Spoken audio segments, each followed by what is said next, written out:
బయట నారతో నులక మంచం తాడుని పేంతున్న శ్యామ్ ఏరా ఆలస్యమైంది అడిగాడు. రోజు సైకిల్ మీద దింపే ప్రెసిడెంట్ గారి అబ్బాయి ఈ రోజు రాలేదు. నడిచొచ్చేసరికి ఆలస్యమైంది. సరి సరి వెళ్ళు. కరణం గారి తోటకి నీళ్లు పెడితే ఒడ్లు పంపిస్తామన్నారు. ఈ రాత్రికి ఆ పని పూర్తి చేయి. అన్నయ్య, రేపు పరీక్షలు నసిగాడు. శ్యామ్ కోపంగా కళ్ళెత్తాడు. ముందే చెప్పాను, చదువుకుంటానికి వెళుతున్నప్పుడే చెప్పాను, నీ చదువుకు సరిపోయే డబ్బు నువ్వే సంపాదించుకోవాలని. అది కాదు, నిన్న రాత్రి కూడా నిద్రలేదు. కరణం గారి కోడల్ని పుట్టింట్లో దింపొచ్చేసరికి 12 అయింది. మధ్యలో ఎద్దులు మొరాయించాయి. వాటిని దొడ్లో కట్టేసి వచ్చేసరికి తెల్లారిపోయింది. సరే అయితే చదువు మానే. ఆ, అదేం లేదు, వెళతాను అన్నాడు సాహి వెళ్లకుండానే. శ్యామ్ నారా ఉడున్ను ఇస్తూ, ఇది పేని ఆ తర్వాత వెళ్ళు, ఏదో అడగాలనుకుంటున్నావు అన్నాడు. సాహసం అంటే ఏంటన్నయ్యా? శ్యామ్కి ఎలా చెప్పాలో అర్థం కాలేదు. క్షణం ఆలోచించి దగ్గరికి రమ్మన్నాడు. అందుబాటులోకి రాగానే లాగిపెట్టి చెంపకేసి కొట్టాడు. గోబ గుయ్యుమంది. శ్యామ్ 5 వేళ్లు సాహి బుగ్గల మీద తేలాయి. ఇది కాదు సాహసం అంటే. పెద్దాళ్ళు చిన్నవాళ్ళని కొడితే సాహసం అవదు. తిరిగి నన్ను నువ్వు కొడితే సాహసం అవుతుంది. సాహసం అంటే అదా? నోర్మి, చదువుకోవడానికి వెళుతున్నావా? అడ్డమైన వాళ్ళ మాటలు వినడానికి వెళుతున్నావా? నిజం చెప్పు. నిన్నేదో కష్టాలు పెట్టి నీ చేత శ్రమ చేయిస్తూ హింసిస్తున్నామని ఎవరో నూరు పోశారు కదూ. వెళ్ళి ఎదురు తిరిగి సాహసం చేయమని చెప్పారు కదూ. అయ్యో, అదేమీ లేదన్నయ్యా. కళ్ళు మూసుకుని వెంట్రుక తెంపి చేతికిస్తే చివరేదో మొదలేదో చెప్పగలనురా. నాకు నాకు ఎదురు తిరగాలనుకుంటున్నావా అంటూ దగ్గరకొచ్చి పటపటా కొట్టాడు. ఈ గొడవకి లోపల నుంచి థామస్ వచ్చాడు. అరే, ఏమైంది? ఎందుకలా కొడుతున్నావు? మారుతల్లి కొడుకని కూడా చూడకుండా సొంత తమ్ముళ్ళ చూసుకుంటుంటే మనం హింసలు పెడుతున్నామట. నువ్వెంత అని అడిగే స్థితికొచ్చాడు.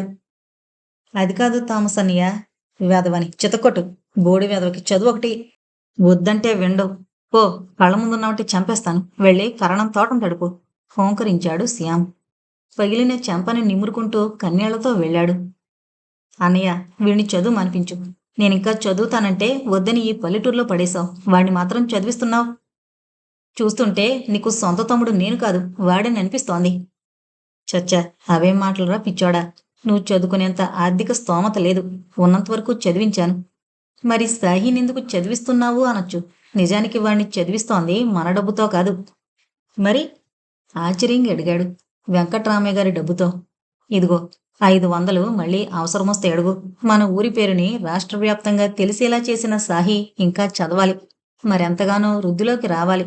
10వ తరగతిలోనే కాదు, ఆ పై చదువుల్లో కూడా ఫస్ట్ రావాలి. ఏదో తమదయ్య అందుకుంటూ చెప్పాడు శ్యామ్. రేపట్నుంచి పరీక్షలటగా సుజన చెప్పింది. సాహి బాగా చదువుతున్నాడా? ఆహా, ఇప్పుడే వచ్చాడు. రాగానే వద్దన్నా వినకుండా కరణంగారి తోటని తడపడానికి వెళ్ళాడు. వద్దంటే వెండాయే. అదే వద్దు. మీ నాన్నగారు నాకు మంచి స్నేహితుడు. మీ కుటుంబాన్ని ఆదుకుంటే మా స్నేహాన్ని గౌరవించుకున్నట్లే. పోయి ఎక్కడున్నాడో కాని మంచి మాటకారి, ఏ సమస్యకైనా పరిష్కారం చెప్పేవాడు. వస్తాను బాబూ. ఆ, ఒక్క నిమిషం అని సుజీ, సుజీ అని పిలిచారు. ఆ పిలుపు విన్న రెండో క్షణంలోనే ఓ అపరంజి బొమ్మ బయటకొచ్చింది. ఆమె నడుస్తున్నప్పుడు కాళ్లకున్న మామిడి పిందెల పట్టీలు గల్లు గల్లుమని శబ్దం చేస్తున్నాయి. కృష్ణుడు మురళి ఊదుతున్నట్టుంటుందయ్యా నా మనవరాలి కాలి అందెలు గల్లుమంటుంటే. అంతేనా? అపర లక్ష్మీదేవి బాబు. నిన్న నేను పట్నం నుంచి తెచ్చినవి పట్టుకురా. చిరునవ్వుతో తలూపి లోపల పరిగెత్తింది. తాతయ్య అడిగినవి పట్టుకొచ్చిచ్చింది. ఇవిగో నోట్బుక్స్.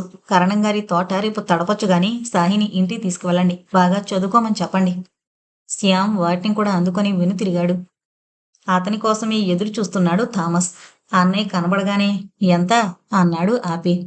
ఆ, ఎంతోలే, 200. ఓ 100 ఇలాతే. దేనికి 100? వాటా. మనిద్దరం రక్తం పంచుకుని పుట్టాం. అలాగే కష్టాన్ని సుఖాల్ని కూడా. బుద్ధి తక్కువే చెప్పానురా. చెప్పి 15 గంట కాలేదు, అప్పుడే తగులుకున్నావు. మరి నువ్వు వెంకట్రామి గారింటికి అనగానే అర్థమైంది. ఎలాగూ నువ్వే చెప్పావు కదా అని కాపు కాశాను. వాట అడుగుతున్నాను. తప్పదంటావా? అయినా తాగడానికేగా. ఎందుకురా తాగుడు కడుపుకు తినకుండా? అన్నయ్య, ఎవరి తృప్తి వారిది. అయినా నీకో విషయం తెలుసా? ఎదుటివారి అలవాట్లని గౌరవించడం అన్నింటికీ మించిన సంస్కారం. శ్యామ్ తల కొట్టుకుంటూ జేబులోంచి 100 తీసిచ్చాడు. మరి ఇందులో? ఈ పుస్తకాల్లోనా? ఇవి మాత్రం వాడికిస్తావా? సాహి సాయంత్రం వస్తూ వస్తూ బేకరీలో పనిచేసి కొనుక్కుంటాడుగా. మళ్ళీ మనం ఇవ్వడం ఎందుకు? ఇవేం చేసుకుంటావురా? పిచ్చన్నయ్య, ఇవి వెంకట్రామయ్య గారు పట్నం నుంచి తెచ్చారు అంటే ఇక్కడ దొరకవనేగా. దొరకని వస్తువు ఖరీదు ఎక్కువ, విలువ ఎక్కువ. వీటిని ప్రెసిడెంట్ గారి అబ్బాయికి నేను అమ్ముతానుగా. ప్రతిసారి నేను చేసే పని కూడా అదే. తగలడు. వెంకట్రామయ్య గారు ప్రెసిడెంట్ మాట్లాడుకోరు కాబట్టి అక్కడ అమ్మితే వెంకట్రామయ్య గారికి తెలీదు. ఆ పనేదో నువ్వే చేసే. మిగిలిన 100 కూడా ఇచ్చేసి ఆ పుస్తకాలు అమ్మితే వచ్చిందంతా నువ్వే తీసుకో. ఒరే, నీకంటే ముందు పుట్టాన్రా. నా ఎంగిలి పాలు తాగి పెరిగావు, గుర్తుపెట్టుకో. తెలివితేటలు తగ్గించున్నాడు. చల్ చల్ అదిలిస్తున్నాడు దున్నల్ని. దిగుడు బావి పైన 2 కమ్మీలు ఆ పక్క ఈ పక్క పాతి రెంటినీ కలిపి మరో కమ్మీ వేసి ఆ కమ్మీ మధ్యలో గిలక బిగించారు. 2 దున్నల మధ్య కాడి నుంచి బలమైన తాడు గిలక మీదుగా బావి లోపలదాకా ఉంది. ఆ చివర పెద్ద రేకుతో చేసిన తొట్టె లాంటిది. దున్నల్ని వెనక్కి మళ్లించినప్పుడల్లా బావిలో మునిగి తిరిగి దున్నలు ఏటవాలుగా ఉన్న వైపు దిగ్గానే నీళ్లతో మునిగిన తొట్టె గిలక వరకు వచ్చి బావి పళ్ళెం తగిలి పక్క కొంగుతుంది. అందులో నీళ్లు ఆ పళ్ళెం నుంచి తోటలోకి పోతాయి. రాత్రి 12 గంటలు. సాహి భోజనం సంగతి కూడా మరిచి దున్నలను అదిలిస్తూనే ఉన్నాడు. తోట సగం తడిచింది. చల్లటి గాలి వయ్యారంగా మెలికలు తిరుగుతోంది. సాహి ఆలోచనల్లో సుజనే ఉంది. దున్నలు వాటి పని అవి చేస్తున్నాయి. సుజన అనుకున్నాడు. తలుచుకున్న ప్రతిసారి ఒళ్ళు పులకరిస్తుంది. మనసు దూది పింజిలవుతుంది. ఒక్కసారి చుట్టూ ప్రకృతి అందంగా రమ్యంగా మారిపోతుంది. కిందకి దిగుతున్న దున్నలకి, పళ్ళెల నుంచి కిందకి జారుతోన్న నీటి గలగలలకి రెండింటికి తేడా అగుపించదు. రెండూ అందంగానే ఉంటాయి. రెంటిలోనూ రమ్యం గోచరిస్తోంది. ఎందుకు? ప్రేమశక్తి అదేనా? అసలు ప్రేమిస్తే కొత్త శక్తి వస్తుందా? ఇంతకుముందు దున్నల మెడలో గజ్జెల గలగలలు వింటే ఏమీ అనిపించేది కాదు. ఇప్పుడు సుజన కాలి మువ్వలే. ఒంటి నిండా నగలతో, పట్టు పరికిణీతో, కాలి అందెలు గల్లు గల్లుమని లేడిపిల్లలా గెంతే సుజనే గుర్తుకొస్తోంది. యాగరాజు ఆరాధనోత్సవాల సందర్భంగా రాములవారి గుడిలో చేసిన నాట్యం. తన మనసు చెదిరింది అక్కడేగా. దగ్గరగా చూసే అదృష్టం లేకపోయింది. నేను వాళ్ళ కులంలో పుట్టినా బాగుండేది. దగ్గరగా చూసేవాణ్ణి. అలా నా మనసులోకొచ్చిన ఓ సుజా, నా ప్రేమ నీకెలా చెప్పాలి? నా మిత్రులు చెప్పినట్టు ఏ సాహసం చెయ్యాలి. అవును, ఏదైనా సాహసం చెయ్యాలి. ఆమె అచ్చరు చెంది సాహి అంటూ కమ్మగా పిలవాలి. సాహి, నువ్వే నా కలల పంట అని చెప్పాలి. నా జీవితమే నువ్వు సాహి అని చెప్పాలి. ఆ అందమైన ఊహాలోకపు రమ్యంలో తేలియాడుతున్న సాహి మొహాన నీళ్ళొచ్చి పడ్డాయి. తల విదిలించుకుని చూశాడు. కరణంగారు. ఒరే, 3 సార్లు పిలిచాన్రా. కూర్చుని నిద్రపోతున్నావా? అది కళ్ళు తెరుచుకుని. అదేం లేదు. తత్తరపడి లేచాడు. ఆ సంగతి నాకెందుకు గాని అర్ధరాత్రి తోట తడపడమేంట్రా? మీకెప్పుడు వీలు కలిగితే అప్పుడు చేయడమేనా? అన్నయ్య చెప్పాడు. ఊళ్ళో వాళ్ళు చూస్తే నవ్వుతారా? కరణంగారికి పిచ్చెక్కింది, అర్ధరాత్రి తోటను తడిపిస్తున్నారని. అయితే ఆపేయమంటారా? ఆపనా అని మెల్లగంటావే. సినిమాకి వెళ్ళి వస్తూ చూశాను కాబట్టి సరిపోయింది. ఏ సినిమా కరణంగారు? రహస్యం. అక్కినేని నాగేశ్వరరావు హీరో. జానపదం అదరగొట్టేశాడనుకో. అక్కినేని నాగేశ్వరరావు సాహసమా? బావుందా? ఏంటి బావుండేది? ఒకేసారి సినిమా పేరు మార్చేశావు. సాహసం కాదు, ఆ సినిమా పేరు రహస్యం. రహస్యమా? సాహసం అనుకున్నాను. ఇంతకీ సాహసం అంటే ఏంటి కరణంగారు? సాహసం అంటే ఆ ఊరికి మొగ్గం లేని మహారాజు లాంటి వెంకట్రామయ్య గారు ఆయనతో తగాదా పెట్టుకున్నాడు చూడు, మన ప్రెసిడెంట్. అది సాహసం.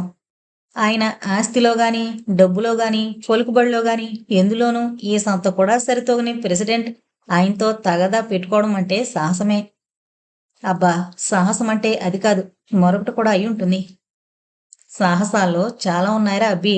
మన పార్వతీశం లేడు? ఏ పార్వతీశం? అడిగాడు సాహి. అదే, టైలర్ పార్వతీశం. వాడు ఎదురింటి లావణ్యమొగుడు లేడనుకుని అర్ధరాత్రి అలవాటు ప్రకారం గోడ దూకి గదిలో దూరి లావణ్య మొగుణ్ణి లావణ్య అనుకుని లేపాడు చూడు, అది సాహసం. ఆ తర్వాత ఆ చీకట్లో దొంగనుకుని లావణ్య మొగుడు చితక్కొట్టాడని విన్నానే.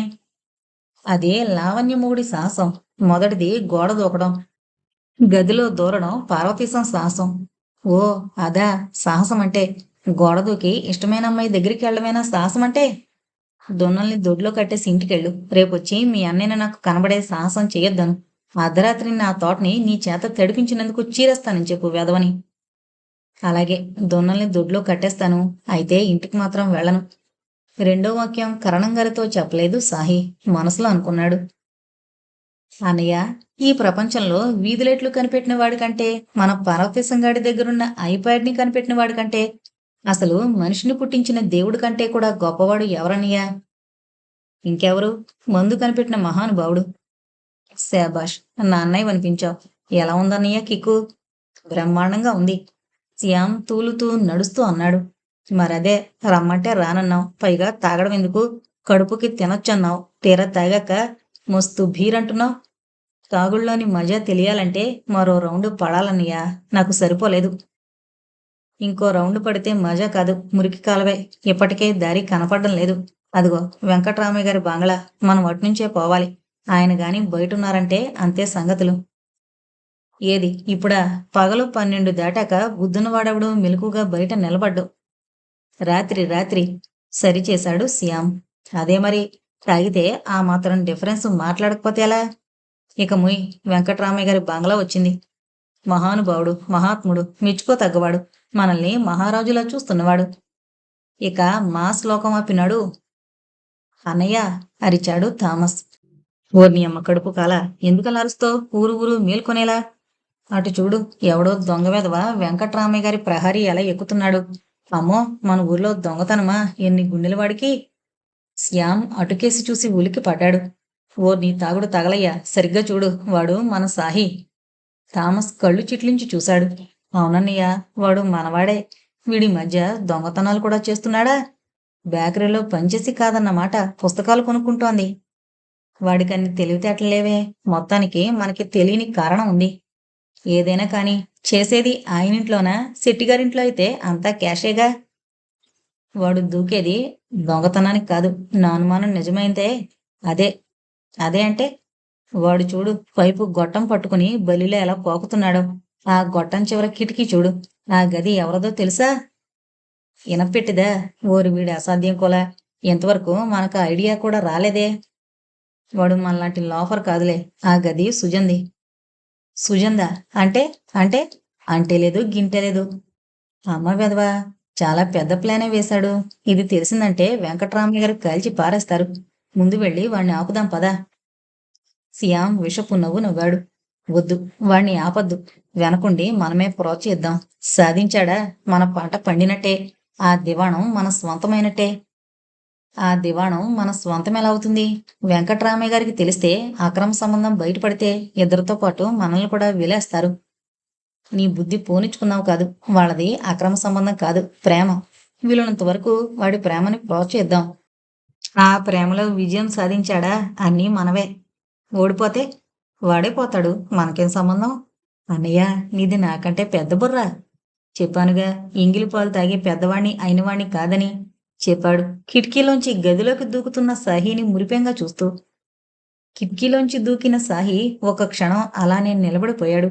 గదిలో డిమ్ లైట్, ఆ కొద్ది వెలుగులోనే మెరిసిపోతూ కనిపించింది సుజన. పాలనొరగలాంటి పరుపు మీద తెల్లటి ధవళ వస్త్రాలు కప్పుకొని ఓ యక్షిణిలా, సాగర కన్యలా, అనంతమైన శోభాయమానంగా నిద్రలోనే నవ్వుకుంటోంది చిన్నపిల్లల. ఆ నవ్వుతో ఆమె నగుమోము మరింత వెలుగుతో ద్విగుణీకృతమవుతోంది. సాహి ఆదుర్దాగా చూశాడు. అతని మదిలో కోటి గంటల తాండవం. ముందుకు అడిగేశాడు. సుజన నిద్రలో ఇంకా నవ్వుకుంటూనే ఉంది.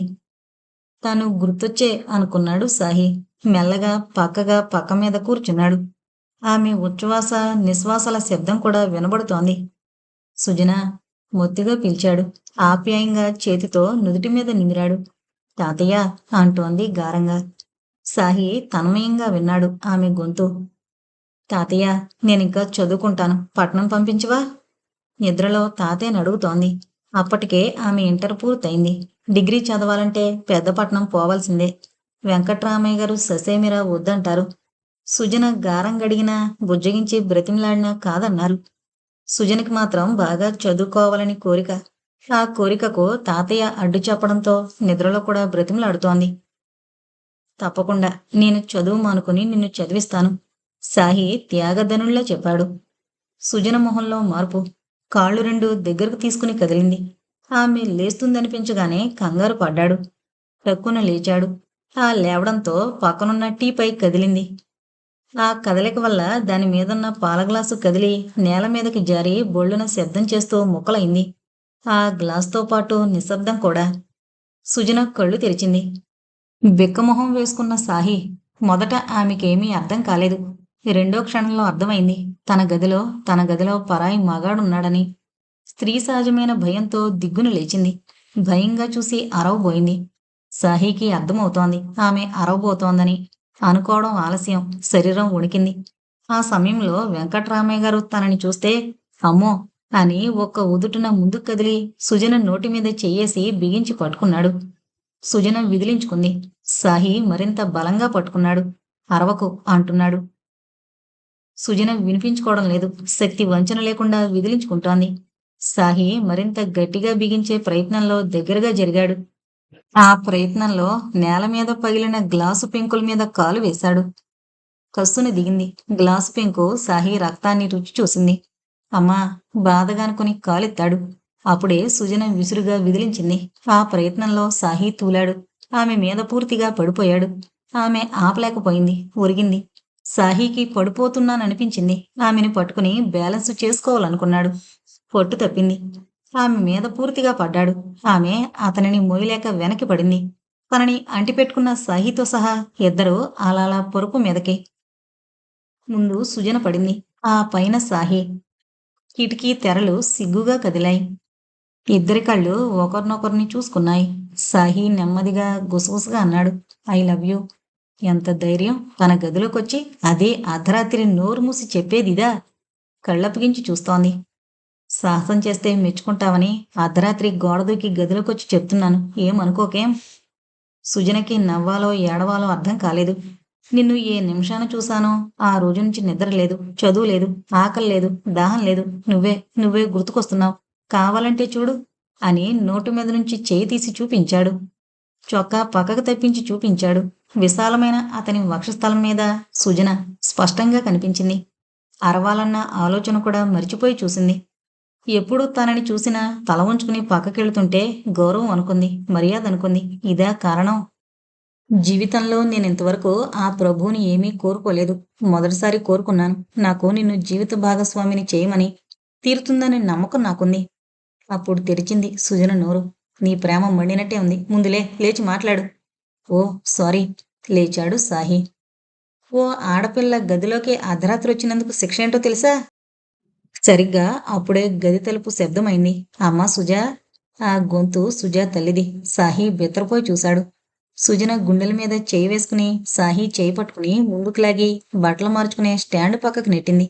కనబడకుండా స్టాండ్ మీద బట్టలేసింది. ఈలోగా తలుపు శబ్దం మరింత పెరిగింది. సుజన చకచకా వెళ్లి తలుపు తీసి ఆవులించి ఏంటమ్మా బంగారం లాంటి నిద్ర చెడగొట్టావు అంది. గదిలో ఏదో శబ్దమైతే ఏపిల్లో గ్లాసు పడేసి ఉంటుంది. దానికి నన్ను లేపడమే కాకుండా కిందున్న తాతయ్య లేచేలా అరుపులేంటి? సరే వెళ్ళి పడుకో. అమ్మా మందులు వేసుకున్నావా? అడిగింది సుజన. ఆమె తల ఊపింది. ఊరికి అలా మెట్లెక్కద్దని చెప్పానా? అసలే ఆయాసం. దానికి తోడు ఈ మధ్యనే దగ్గు కూడా చేరింది. చలిగాలి బాగా ఉంది. బయటికి రాకు. ఆమె కూతుర్ని ముట్టి మరీ ఆరిందువవుతున్నావు అని వెళ్ళింది. సుజన తలుపు వేసి స్టాండ్ పక్క నుంచి సాహిని బయటికి లాగి వెళ్ళు. నిన్ను రక్షించింది నువ్వు వల్లించిన ప్రేమ పాఠాలు విని కాదు, నా పరువు కోసం. మరోసారొస్తే నేను చెప్పేది తాతయ్యకే. సుజన ఏడుపు మొహంతో అన్నాడు. అర్ధరాత్రి గదిలోకొచ్చి ఐ లవ్ యూ అని చెప్పినంత మాత్రాన కథానాయకుడు అనుకోకు. వెళ్ళు వచ్చిన దాన్నే. నీ ప్రేమ పేరుతో నా జీవితాన్ని అస్తవ్యస్తం చేయకు. సాహి బాధగా నడిచాడు. కిటికీలోంచి సాహి దిగగానే కిటికీ రెక్కలు టపీమని వేసొచ్చి పడుకుంది. దుప్పటి మీద కప్పుకుంది వెచ్చగా. కళ్ళు మూసుకుంది. ఏంటో హాయిగా కొత్తగా ఉంది. ఒళ్ళు పులకరించినట్లు. నవ్వుకుని కాళ్ళు ముడుచుకుని దుప్పటి పూర్తిగా బిగించుకుని దిండుని కావలించుకుని పడుకుంది.